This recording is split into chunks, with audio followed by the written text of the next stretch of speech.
The end came fairly quickly and ignominiously for Richard Allen Garcia in Chunox, Corozal on Friday evening. After previously threatening both police and his landlord with a machete and refusing to leave the home he had occupied for several years, a confrontation with officers of the law left his bullet-riddled body on the ground. But did it have to end this way? She had made mention that several years ago she had given Mr. Garcia permission to stay on the said land. Now she is ready to improve the land and the building, and Mr. Garcia refused to leave the premises. Instead, he pulled machete and threatened her with her life. She went to the Corozal Police. The Corozal Police went out there. At that time, Mr. Garcia, he was over at the neighbor. He saw the police went there. Right? When the police left, he went home. So the neighbors, the following day, went back and told the Corozal Police that the man was right at the neighbor's house while they were there. So, well, the Corozal Police, apparently, he didn't look into that report immediately. Between March and present, we have about 3 or 4 different reports indicating that Mr. Garcia threatened people with machete once they enter that premises.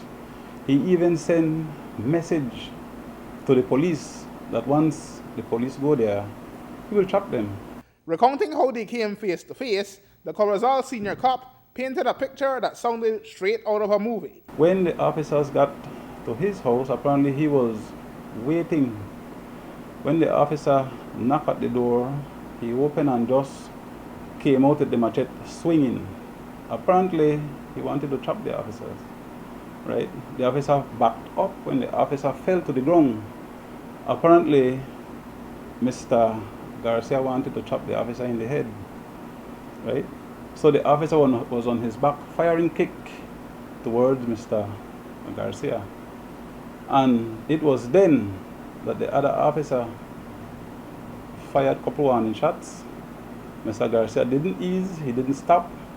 He intended to trap the officer, right? And that was when the fatal shot catch him. In the aftermath of the fatal confrontation, questions arise as to why police fired warning shots not in the air, but in the general direction of nearby buildings and even a vehicle. Did police even need that kind of heavily armed presence against one man, even with his machete? Senior Superintendent Arnold clarified the officer's thought process and said police were willing to compensate those who suffered damage to their property. At that point, the officer didn't know what they were going to meet, right? They didn't know what they were going to meet. It's best to go overarmed than to go underarmed. And with regards to the warning shots, as far as we know, the procedure is to fire warning shots up in the air, no?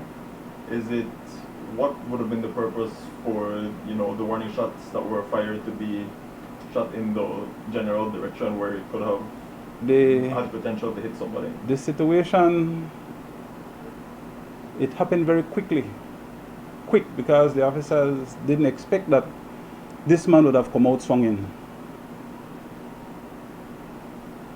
Right? It happened very quickly.